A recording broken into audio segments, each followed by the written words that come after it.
Halo, perkenalkan, nama aku Odilia Tiara Febrianti dari Fakultas Keguruan Ilmu Pendidikan, Program Studi Pendidikan IPA 2019.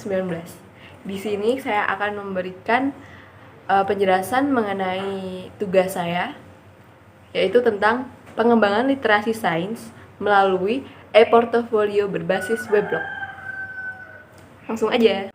Jadi di sini saya mengambil topik apakah media e-portfolio tematik terpadu berbasis weblog yang dikembangkan mampu memfasilitasi pembudayaan karakter kritis dan kreatif mahasiswa calon guru SD. Nah, menurut saya, kehidupan masyarakat saat ini telah berkembang seiring pesatnya perkembangan sains dan teknologi. Dan manusia itu dituntut untuk semakin kritis dan bekerja keras dalam menyesuaikan diri dalam segala aspek kehidupan. Aspek pendidikan salah satunya. Nah, aspek yang sangat menentukan maju mundurnya suatu kehidupan yang semakin ketat persaingannya. Proses pendidikan diharapkan mampu mengembangkan manusia yang melek dalam literasi sains dan teknologi yang seutuhnya, sehingga membentuk manusia yang berkarakter kritis dan bekerja keras. Nah, dalam kajian teori, bisa mengartikan literasi sains yaitu kemampuan untuk menggunakan pengetahuan sains, mengidentifikasi pertanyaan, dan mengambil kesimpulan berdasarkan bukti-bukti dalam rangka memahami serta membuat keputusan berkenaan dengan alam dan perubahannya akibat aktivitas manusia. Sedangkan portofolio elektronik sendiri adalah dokumen siswa dan format elektronik yang membuat informasi tentang siswa seperti transkrip, surat rekomendasi, dan catatan sejarah hasil karya.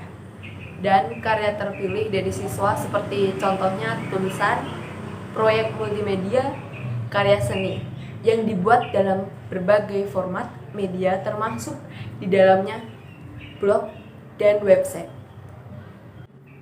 Nah, pada percobaan kali ini, subjek penelitiannya adalah mahasiswa PGSD FIP Universitas PGRI Semarang.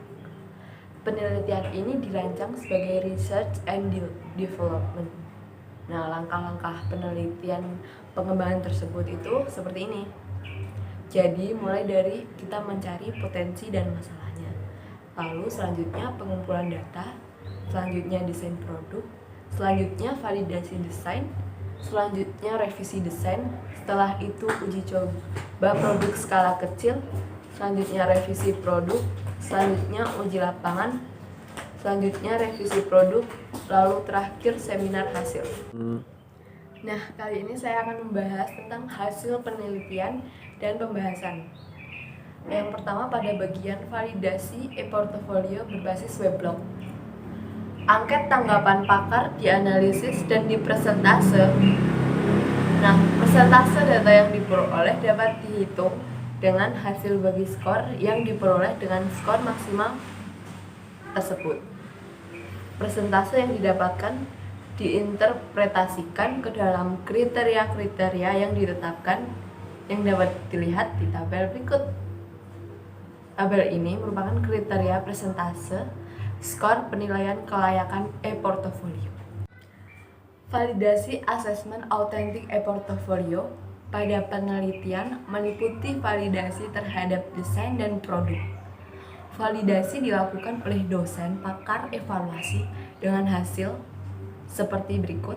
Ini merupakan tabel rekapitulasi data hasil validasi oleh pakar terhadap desain asesmen autentik e-portfolio. Bisa dilihat desain di sini. Berdasarkan hasil persentase kelayakan dalam tabel ini 96,45%. Nah, maka desain ini masuk pada kriteria sangat baik sehingga desain dapat diteruskan untuk dapat diproduksi dengan sedikit perbaikan, yaitu pada aspek jenis dan ukuran huruf. Nah, pada tabel berikut merupakan tabel rekapitulasi data hasil validasi oleh pakar terhadap produk asesmen autentik portofolio. Nah, Dari seluruh aspek penilaian produk media yang dilakukan oleh ahli, baik oleh dosen pakar, hampir mendapatkan nilai 4 seluruhnya. Artinya, produk ini mendapat kriteria sangat layak, dan hal ini dikarenakan mulai dari desain produk, peneliti selalu berkomunikasi aktif dengan validator, dan saran atau masukan langsung diterapkan pada saat produksi produk asesmen autentik. Jadi selanjutnya ada tes yang kesekian, yaitu uji skala kecil. Ini merupakan presentasi jawaban mahasiswa pada tes nomor 1 menurut kategori literasi sains pada uji skala kecil. Pada tabel ini menunjukkan persentase jawaban siswa dengan kategori nominal sebesar 50% dan kategori fungsional juga sebesar 50% dan kategori lainnya sebesar 0%. Indikator literasi sains yang diukur yaitu mengidentifikasi pertanyaan ilmiah, menjelaskan fenomena ilmiah, dan menggunakan bukti ilmiah. Nah, selanjutnya saya akan menjelaskan tentang uji lapangan. Pada tabel ini merupakan tabel persentase jawaban mahasiswa pada tes nomor 1 menurut kategori literasi sains pada uji lapangan. Tabel ini menunjukkan persentase jawaban siswa dengan kategori nominal sebesar 50% dan kategori fungsional juga sebesar 44%. Dan kategori konseptual atau prosedural sebesar 2%. Sementara mahasiswa yang tidak dapat menjawab tes nomor 1 sebesar 4%. Indikator literasi sains yang diukur yaitu mengidentifikasi pertanyaan ilmiah, menjelaskan fenomena ilmiah, dan menggunakan bukti ilmiah. Nah, pada kali ini kita akan bahas tentang uji lapangannya. Pada uji lapangan kali ini melibatkan 100 orang mahasiswa sebagai sampel hasil observasi terhadap implementasi e-portfolio terhadap peningkatan karakter kritis mahasiswa pada uji skala kecil yang ditunjukkan pada tabel berikut ini.